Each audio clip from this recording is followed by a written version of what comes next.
It was 7:30 in the morning. 7:30. I was 4 years old. I had a bowl of Captain Crunch in one hand, and the Smurfs were about to come on. And 8 about 8 a.m., a man my mother called family had shot her, killed her boyfriend, and walked out the front door right past us. That's not an opening line. That's a Saturday in my life. This is the Judgment Zone, and I'm Tonya McKenzie.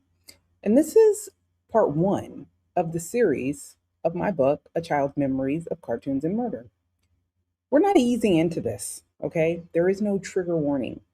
I didn't get one, and neither will you. So strap in and let's go.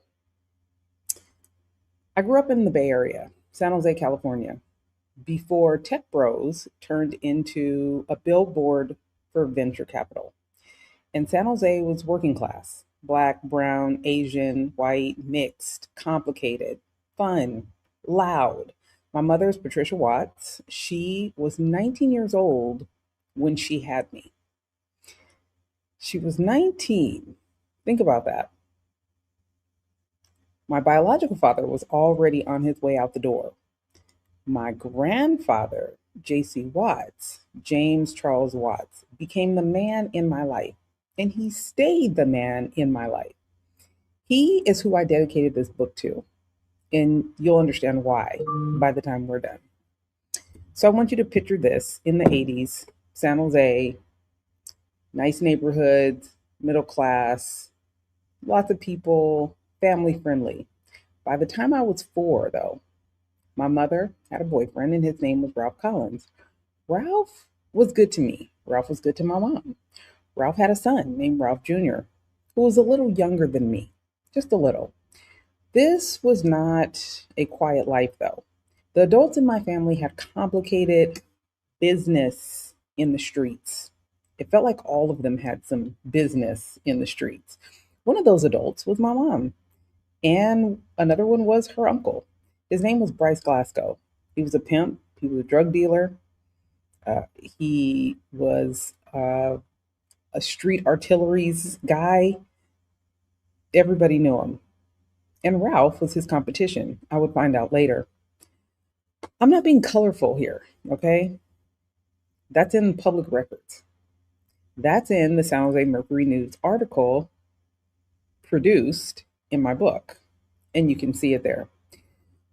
But listen, Friday night, Ralph came over with little Ralph to spend the night with us. I was excited. I had somebody to watch cartoons with on Saturday morning. Before bed, I called my grandmother.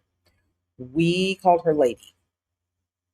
I would later call her Grandma Lady, but when I was about 5, we just called her Lady. Later, she would tell us that came from, I guess, her parents calling her Ladybug. So cute. A man named Lloyd answered the phone when I called her. Lloyd was her husband. He asked me what was I doing. I told him I was watching TV with little Ralph and to have my grandmother call me when she got back. Me and her were very close. Lloyd hung up the phone. I'm guessing he called Bryce, and he told Bryce exactly where Ralph was. Okay. I want you to sit with that for a minute. A child gave information to a man that he later used to set up a murder. Think about that. Take your time and think about that. Innocently, just giving information because kids don't understand how sneaky the adults in their life can be. Saturday morning came, 7:30 a.m. I was pouring my Captain Crunch. I poured some for little Ralph, and we were sitting on the bed. It was a couch that pulled out into a bed, and then we turned it back into a couch to watch cartoons. And we were sitting there. Smurfs, Pac-Man, Schoolhouse Rock. We were having a good time. Our parents were in the bedroom asleep. We were having the Saturday of our lives. And then they came in. I'm not going to walk you through shot by shot. That's all in the book. What I will tell you is that Bryce and his friends came through that apartment knowing my mother was there and knowing 2 children were there. He shot Ralph multiple times. He shot Ralph in front of his son. He shot Ralph in front of me. My mother tried to shield Ralph with her body. She was naked under her robe. She had no weapon. She had nothing but her hands and her love for the man that she was trying to protect. Bryce shot her too. She would carry 2 bullets in her back for the rest of her life. I would not find that out until she showed me in my early adulthood, late teenage years. I could still see and feel the bullets in her back. They never removed them. She had told me if they had removed them, it could have caused her spinal injury. So we eventually talked about all this stuff. But imagine that. She died with 2 bullets in her back. Wow. Pay attention because this next part is kind of, most people don't believe it. Cartoons still playing in the background. The carpet was green, and I remembered the blood soaking into this nasty green carpet, the smell of burnt flesh. As a 4-year old, most people wonder, how do you remember this stuff at 4? I think most people remember things that are tragic or dramatic in their life, no matter how young they are. Like when your dog died, or you moved away from your neighborhood, or your grandparent passed away, or something traumatic happens, that's usually what triggers people to remember things at such a young age. Ralph died. My mother lived. Bryce and the men he was with scurried out the door and went on with their Saturday. He left 2 children in a room with a dead body and a bleeding woman. Now, I want you to understand something because this is where the title of the book stops being a metaphor and becomes a literal description on my brain. I was 4 years old. I was watching cartoons, and then I was watching murder in the same room, within the same hour, on the same Saturday morning that millions of children in America were having the exact opposite kind of morning. That is why I called the book what I called it.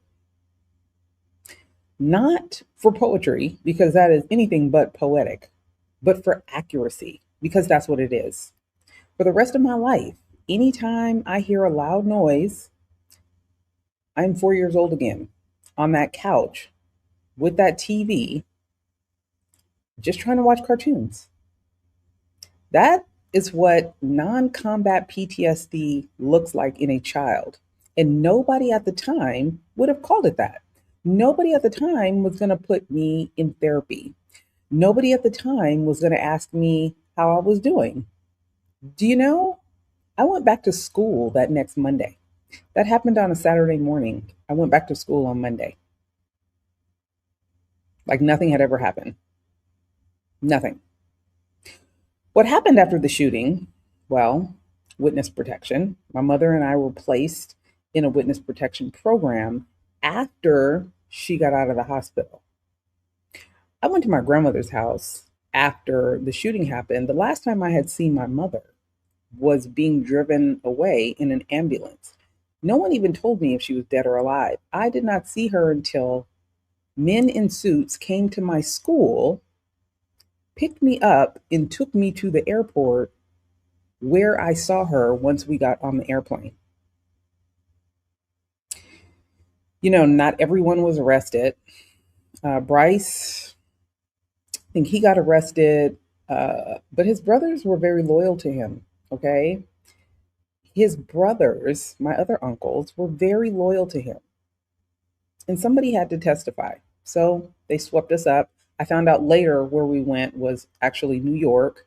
So I've been doing investigation on this pretty much my whole life.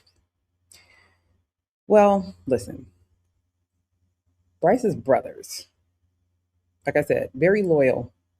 They pressured my mother to retract her statement to the police for the family. That word, family, used as a weapon. used as an excuse. And she retracted. She retracted her statement. The trial happened anyways. The truth came out anyways. Bryce was convicted of murder, and my mother, for retracting her original statement, was charged with perjury. She went from trying to protect a man that then died to trying to protect the man that shot the man that died. And she wound up going to prison for perjury. She served time in a prison for women with children, and I went with her. Remember, oh, I didn't even tell you this part. She was pregnant. So when she got shot, she was pregnant. Witness protection, prison for women with children. Yeah, that's uh, that's life. I thought it was just a vacation. As I got older and started asking her questions, I started realizing what was going on. Eventually, she would explain to me that the place we lived in, that was actually prison, because I kept wondering why we could not leave. Uh, why couldn't we go where we wanted to go? Later on, she would tell me that. After the prison, we bounced. We went to Inglewood. We lived with my mom's cousin. Actually, it was my grandmother's cousin, Merle, and her family in Inglewood. Then we lived with my Aunt Kat in South Central Los Angeles. We lived in Stockton. We got our own little place in Stockton for a while. Then we were back at my grandma lady's house in San Jose. Well, they couldn't get along because my mama don't listen.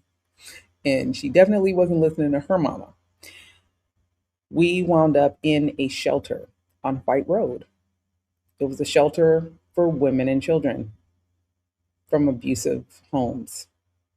We had bunk beds and ate cafeteria food, and there was a lot of women with children in this shelter.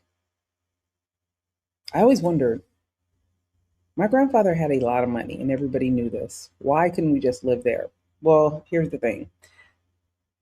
My mom was not someone that let other people tell her what to do. And I'm learning that about a lot of homeless people is they just want to do things their own way. They don't like being told what to do or how to do it, and they would rather struggle than have someone run their life. Okay? I was so done with that shelter though. I was so done that one day I climbed on to the top bunk. I jumped and struck my head on a brick wall. I went flying headfirst into a brick wall. I gave myself a concussion. I think it was Alexan Brothers Hospital in San Jose. They checked me out. I had a concussion.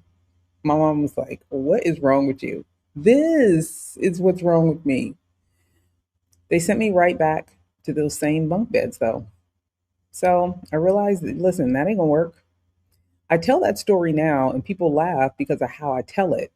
I want you to sit with what was actually happening inside my little body, though.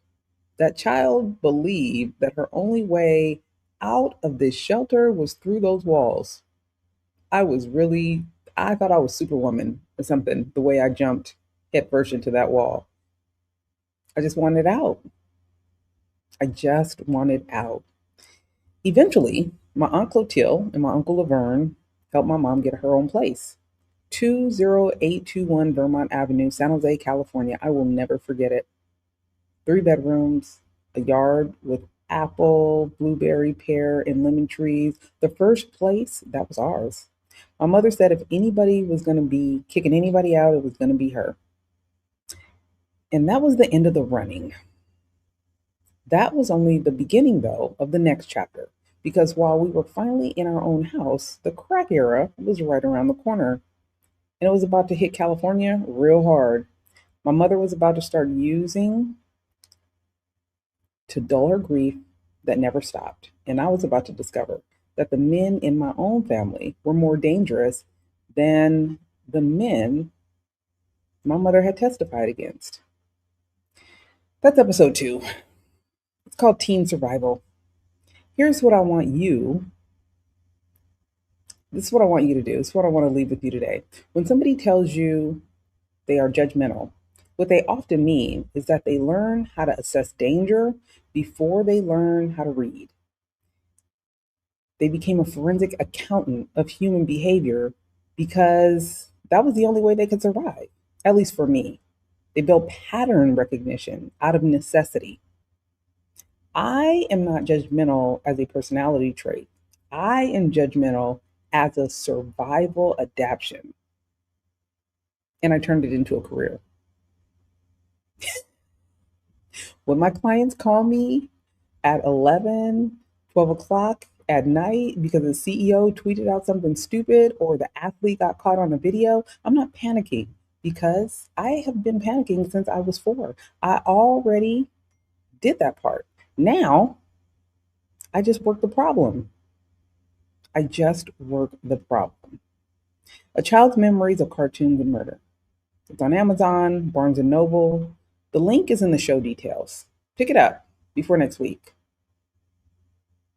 Check it out. Episode 2 gets a little uglier. Subscribe, share, sit with this one.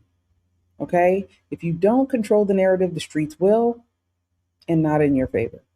That's what I'm doing, and I hope you'll join me. It's your girl T, your chief controller, and I'm out.